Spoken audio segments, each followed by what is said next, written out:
Bonjour les étudiants, bonjour les entrepreneurs et bonjour les étudiants entrepreneurs. Aujourd'hui, je suis avec Emma. Bonjour Emma. Bonjour! Emma, je suis ravi de te voir et de faire ta connaissance parce qu'on avait échangé jusque-là par téléphone, mais pas en visu comme ça. Et j'ai hâte de découvrir ton projet. Et justement, est-ce que tu peux te présenter un petit peu et nous raconter qu'est-ce que tu as entrepris? Alors, moi je m'appelle Emma Bouvier, j'ai 24 ans et je viens d'être diplômée de l'IMT Lille Douai. C'est, ce qui s'appelait avant les mines de Douai, donc moi j'étais, à Douai, voilà. Et ça fait 3 ans maintenant que je travaille sur le projet Green Pouce. C'est un projet qui vise à démocratiser le compostage, en ville et plus précisément le lombricompostage, qui est en fait la version d'intérieur. C'est super adapté en fait quand on n'a pas de jardin, pas d'espace en extérieur pour pouvoir mettre un gros composteur. On met cette version-là qui est plus petite dans sa cuisine. On y ajoute des vers de terre parce que sinon ça se décompose pas tout seul. Et ensuite, on peut ajouter ces déchets, les déchets compostables et ça permet de réduire de 30 sa poubelle. Mais par contre, la contrepartie, c'est qu'il faut que son bac soit super bien équilibré, parce que c'est un environnement qui est tout petit. On veut forcément pas que ça sente mauvais, que ça attire les mouches et cetera, puisqu'on est quand même dans une cuisine. Et du coup, ça demande pas mal de précision sur les paramètres et cetera, de bien connaître, son bac. Et ça, c'est pas toujours facile de le faire, à l'œil, si on n'est pas un expert. Et donc, moi, j'ai créé un petit boîtier qui s'installe dans le lombricomposteur, ça se plante dedans. Et ça va mesurer les différents paramètres, du compost, donc la température, l'humidité, le pH et ça va les envoyer sur une appli mobile qui va vous permettre de suivre, les caractéristiques de votre compost, savoir si c'est équilibré, si c'est pas équilibré et si c'est pas équilibré, qu'est-ce qu'on fait pour que ça le soit? Voilà, par exemple, s'il y a trop d'humidité qui est détectée par l'appli, il y a une notification qui apparaît et qui vous dit: «Attention, c'est trop humide, vous pouvez rajouter, du pain sec», par exemple, pour, absorber, le trop plein d'eau. Comme ça, même si on n'y connaît rien on a toujours un compost qui est parfaitement équilibré. Donc voilà et j'ai aussi une appli sur une autre version de l'appli mobile, on peut savoir si, un déchet est compostable ou pas. Donc voilà, Green Pouce, c'est, tous les outils, pour, réduire ses déchets sans se prendre le chou, en fait. Et c'est canon ça, c'est vraiment ouais, le compagnon de compostage. Et c'est vrai que tu sais, un peu de la même manière que par exemple le vin peut être intimidant pour des gens. Là, en l'occurrence, faire un compost chez soi avec tous les risques effectivement d'odeur, enfin, on peut tout de suite imaginer tout un tas d'inconvénients, de déconvenus à se lancer dans un projet comme celui-là seul si on ne s'y connaît pas. Euh, de pouvoir répondre à tout ça avec ce petit compagnon comme ça, c'est assez génial. Euh, ça détend tout de suite. Et puis, ça peut même, pour quelqu'un qui est convaincu, mais qui, dans sa famille, a du mal à porter le projet parce que les autres enfin, sont réticents, ça peut permettre de les rassurer et d'y aller plus sereinement. Ouais, ouais, en fait, l'intérêt, c'est aussi que du coup, ça rentre dans le quotidien des gens, finalement. On a des objets connectés pour absolument tout et maintenant, on a aussi un objet connecté pour trier sa poubelle et faire en sorte qu'on ait, moins de déchets à jeter. Ça permet aussi d'apprendre aux enfants plus facilement parce qu'on passe par un système de gamification, en fait, un petit peu, et du coup, ça, je trouve que c'est hyper intéressant aussi le côté, pédagogique, de l'objet, quoi et du projet en lui-même. Hmm. Ouais, carrément, c'est canon. Et puis, ça permet de s'engager plus sereinement, quoi. Moi, je vois qu'il y Ouais. a pas mal de monde qui veulent faire quelque chose. On ne sait pas trop quoi faire, un petit quelque chose pour la planète, mais on ne sait pas faire, on sait pas. Et là, il y a voilà, c'est une proposition concrète pour faire un petit geste. Et où en plus, on a l'assurance de ne pas se tromper, de ne pas faire de bêtises, entre guillemets, parce qu'on a notre guide dynamique et pas juste un bouquin à lire, quoi. Ouais, en fait, moi, c'est de là, en fait, que c'est parti l'idée. C'est que moi, je voulais faire un lombricomposteur et j'ai fini par tuer mes vers de terre assez rapidement, d'ailleurs, parce que je savais pas comment faire pour m'en occuper. Et en fait, ce que j'avais à ma disposition, alors c'était pas un bouquin, c'était juste des forums, des sites sur lesquels il y avait plein de conseils, mais finalement, en regardant les photos, on sait jamais si ça correspond à la situation dans laquelle on est ou pas à ce moment-là. Parce que c'est super dur de savoir si son compost il est trop humide, trop acide, comme ça, juste en le regardant, c'est pas super facile. Et du coup, c'est de là que c'est parti en fait. L'idée, c'est comment on fait pour avoir le bon conseil en temps réel. et qui est vraiment adapté à son bac. Super. Et alors aujourd'hui, tu dis, ça fait 3 ans que tu es sur le projet. Ouais. Maintenant, tu en es où? Alors, j'ai pas beaucoup avancé les 2 premières années, on va dire, parce que j'étais pas à temps plein sur le projet, donc ça avançait par petites touches, on va dire. Mais là, ça fait plusieurs mois que je suis à temps plein sur le projet, et donc bah, maintenant j'ai un prototype, je peux même le montrer si vous voulez. Hop, ça ressemble à ça. Donc voilà, ça se plante dans le compost et ça permet d'envoyer sur l'appli mobile. Donc l'appli mobile qui va avec le boîtier, elle existe déjà. Comme c'est pour le moment en test, elle n'est pas disponible au téléchargement, cette version-là. Puisque c'est seulement pour les personnes qui testent le boîtier. Et puis, j'ai aussi une application mobile qui, elle, par contre, est disponible, qui permet de recenser les déchets, savoir s'ils sont compostables ou pas. Et bah, si c'est compostable, ça vous explique comment les composter. Parce que c'est pas forcément très simple non plus. Si, par exemple, on veut composter une salade, bah, faut pas mettre la salade en entier dans le composteur parce que sinon, ça fermente, ça chauffe et du coup, on fait des vers de terre à l'étouffer. C'est pas très intéressant. Euh, Hmm. donc, ça vous explique comment faire pour les composter ou pas, et pour les composter. Et si c'est pas compostable, ça vous explique bah, pourquoi. Pourquoi est-ce que, par exemple, on peut pas mettre de la viande dans un composteur.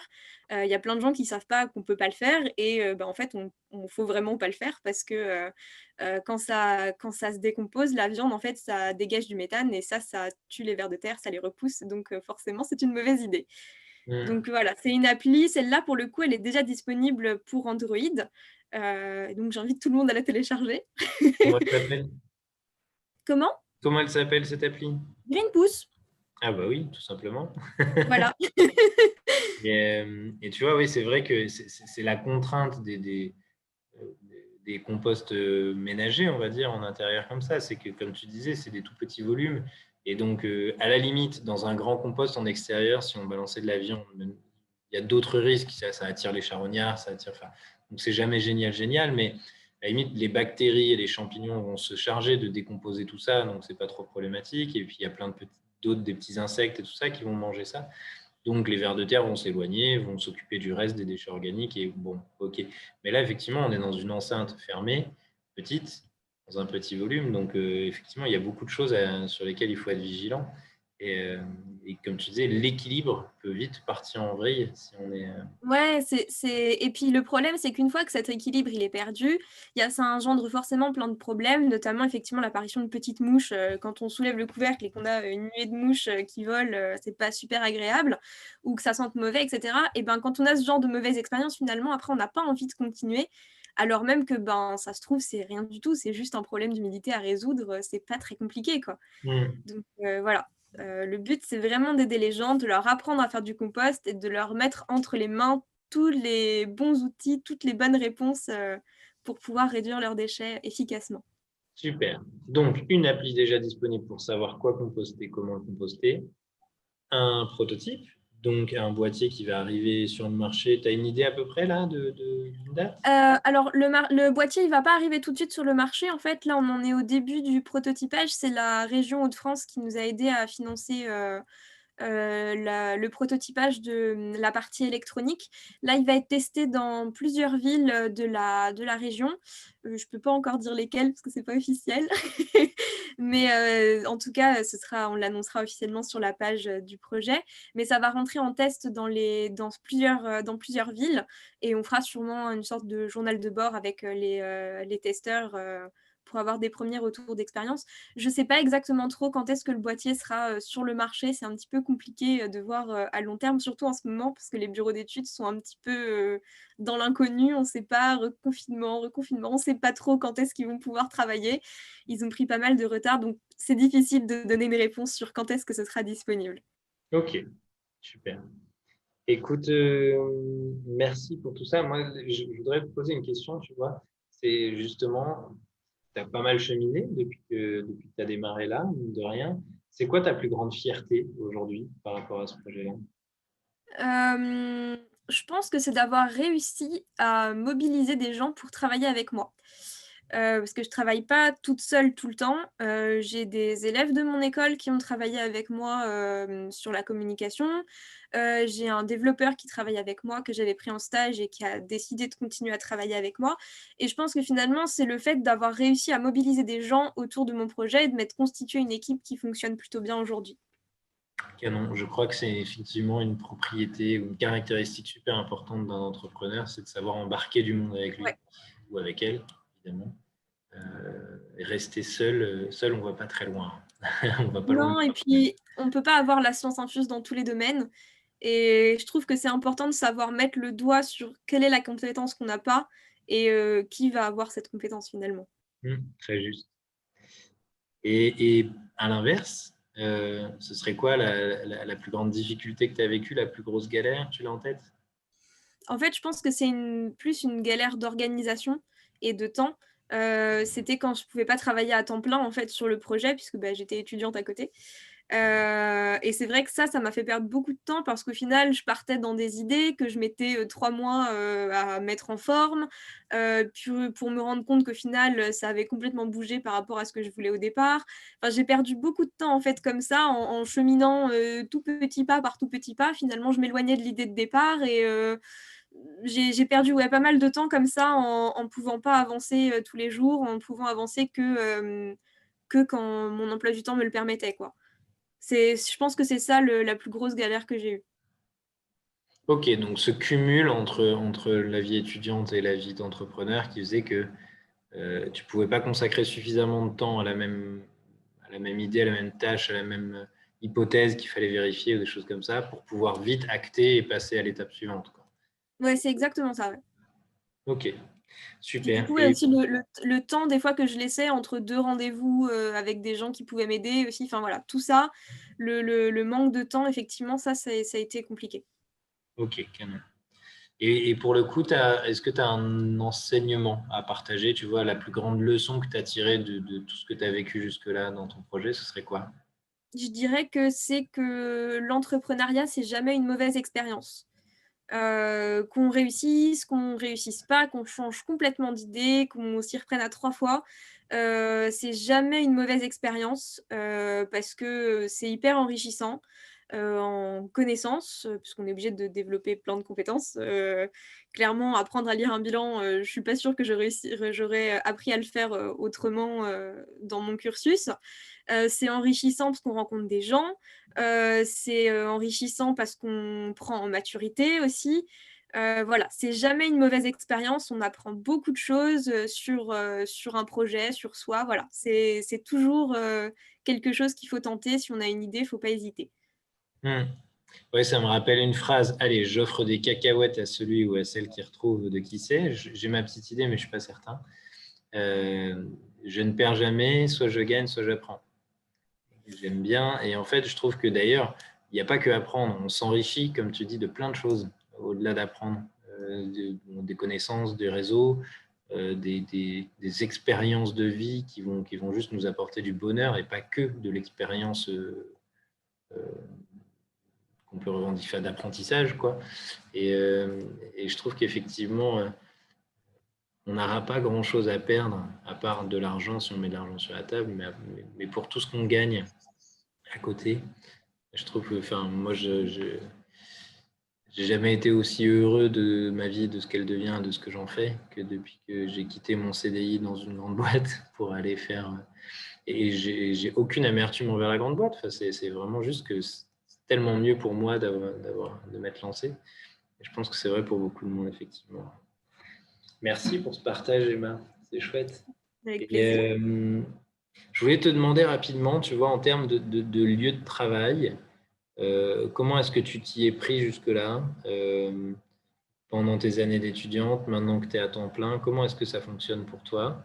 Est-ce que tu as Alors, des contraintes? Et excuse-moi, je ne voudrais pas perdre le fil. C'était quoi? Ouais, et la dernière chose, c'est est-ce qu'il y a il y a des besoins auxquels tu n'as pas trouvé de réponse à certains moments? Alors, bah, moi, en fait, j'avais la chance, en étant étudiante, d'être incubée au sein de mon école, puisque l'IMT Lille-Douai a un incubateur. Donc, forcément, c'était super facile pour moi. J'étais incubée. Et quand on est incubé, on a droit à un bureau au sein de l'incubateur. Donc, bah, j'ai un bureau que je peux utiliser un peu quand je veux. Après, c'est vrai que depuis cet été, j'ai déménagé loin de Douai, donc j'y retourne pas trop, donc je travaille plutôt de chez moi, effectivement. Mais sinon, c'est vrai que jusqu'à cet été, j'avais absolument tout sous la main si je voulais. J'avais un bureau pour recevoir mes clients, j'avais une salle de réunion juste à côté si jamais il y avait du monde. Même mon stagiaire, il avait son bureau s'il voulait. Et si je voulais faire du prototypage, il y avait le Fab Lab juste à côté. Enfin, pour le coup, c'était vraiment dans des super conditions. Du coup, c'est vrai que il n'y a pas vraiment trop de besoins auxquels j'ai pas trouvé de réponse. Éventuellement, la seule chose, c'est que maintenant, j'habite loin de l'île de Douai et tout. J'habite sur Boulogne-sur-Mer et là, il n'y a rien du tout. Mais bon, à part ça, sinon, j'ai eu la chance pour le coup de toujours avoir un lieu de travail adapté pour moi. Oui, puis ça t'a permis de te mettre un pied à l'étrier et ensuite, une fois que tu as une structure qui tourne, que tu commences à avoir une trajectoire que tu maîtrises, c'est- c'est- tu peux commencer à rentrer dans un schéma où tu loues des bureaux, des choses comme ça, sans que ça Oui. soit trop embêtant. Très bien, merci pour ça. Et petite question pour toi. Est-ce que tu as une idée de ce que pourrait faire la communauté des autres étudiants entrepreneurs pour toi? Est-ce que tu as une demande à leur envoyer là? Bah, ça pourrait être de télécharger l'appli Greenpeace. Elle est sortie il y a pas très longtemps, ça fait un mois qu'elle est sortie à peu près. Donc, s'il y a des gens qui sont intéressés, qui veulent la télécharger, la tester aussi, faire des retours s'il y a des bugs, etc., partager l'info, voilà.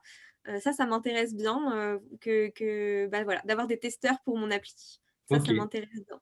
Exactement. Donc, pas juste la télécharger pour faire monter le compteur, mais plutôt Non, pour bah non, faire des c'est pas retours. intéressant. Mm. Oui, exactement, voilà, dire bah là il y a une page qui marche pas, voilà. Euh, Ok, super. ou des suggestions, enfin voilà.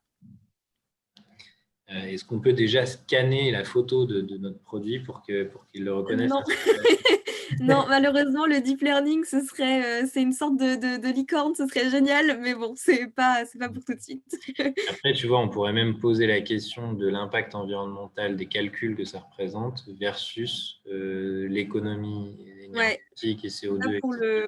pour le moment, c'est sûr que c'est une application qui est extrêmement économe en place. On l'a vraiment bien designée pour qu'elle prenne un minimum de place en stockage sur les serveurs. Et comme on voulait même réduire à fond notre impact, on a pris des serveurs qui compensent leur empreinte carbone en replantant des arbres. Donc, on a vraiment tout fait pour que l'appli Canon. soit le plus écolo possible. Ouais, c'est chouette. C'était un petit peu Chouette. dommage sur un projet comme ça de ne pas se poser la question de l'impact de l'appli. Mm. Ça serait un peu dommage. C'est de la cohérence, du coup. Mais c'est vrai que c'est important de se poser ce genre de questions-là et puis euh, se méfier aussi du côté bling bling, gadget, deep learning, machine learning, IA. Beaucoup de mots qu'on retrouve. Moi, tu vois, là, je suis dans les bureaux à Euratechnologie. On entend beaucoup parler de ces choses-là et parfois juste parce qu'on sait qu'en disant ça, les investisseurs, ça va leur plaire. Et, et je pense que c'est pas une bonne raison pour ajouter des paillettes comme ça à tout bout de champ. Et que souvent, c'est pas tellement la puissance technologique qui va être importante, mais c'est l'ergonomie, c'est comment on amène le sujet et qui va faire que ça prend le pas. Moi, je me rends compte qu'on a mis dans notre projet sur du partage beaucoup de moyens sur l'appli de partage et que finalement, on n'a plus besoin de mettre autant maintenant et que le sujet, c'est beaucoup plus de dire comment on amène le sujet en face des gens et comment on les prend par la main pour les aider à passer le cap, plus que de la tech en fait. Mm, mm. Donc je te rejoins beaucoup là-dessus. Très bien. Et alors à l'inverse, est-ce que tu as une proposition, quelque chose que tu voudrais euh, ouais, offrir à la communauté?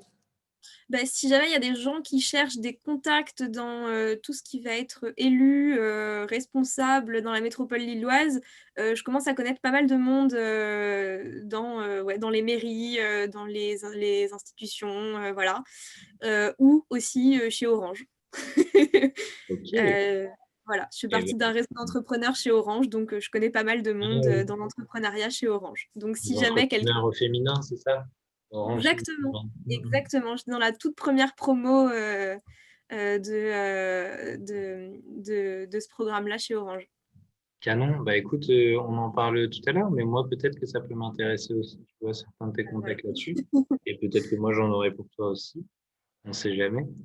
Euh, je pense notamment, tu vois, toi, des partenariats avec les collectivités, effectivement, peut-être aussi avec les bailleurs sociaux. Ça peut être sympa, des bailleurs qui me lancent des Ouais, projets des bailleurs aussi. de compost comme ça peut être chouette. Donc peut-être que j'ai quelques copains qui peuvent peut-être être open à ça. Super. Et allez, dernière petite question pour toi, Emma. Comment tu verrais la chose pour qu'on fasse vivre ce petit collectif d'étudiants entrepreneurs qui commence à se créer là? Qu'est-ce qu'on pourrait faire pour qu'ils vivent mieux? Bah, du coup, ouais, j'aurais bien répondu des apéros, mais voilà, en ce moment, c'est un peu compliqué. Euh, je pense que des réunions en fait en visio, mais avec plusieurs personnes en fait, où finalement on pourrait faire un peu comme si on se retrouvait autour d'une table, ça pourrait être sympa. Euh, Et tu crois après, qu'on en tire quelque chose, quoi, parce que si c'est bah, c'est ça, ouais, c'est ça en fait qui est exactement. un petit peu difficile, je trouve, quand on est loin les uns des autres, c'est difficile d'en tirer quelque chose. Euh, du coup, voilà, je sais pas vraiment quel format est-ce qu'il faudrait utiliser. Est-ce que vraiment la visio, c'est le truc le plus adapté? Je sais pas trop. Après, on pourrait aussi animer cette communauté, pas forcément pour en tirer quelque chose professionnellement, mais plus pour la souder en faisant, par exemple, j'ai vu qu'il y avait des escape games à distance qui sont apparus pendant le confinement.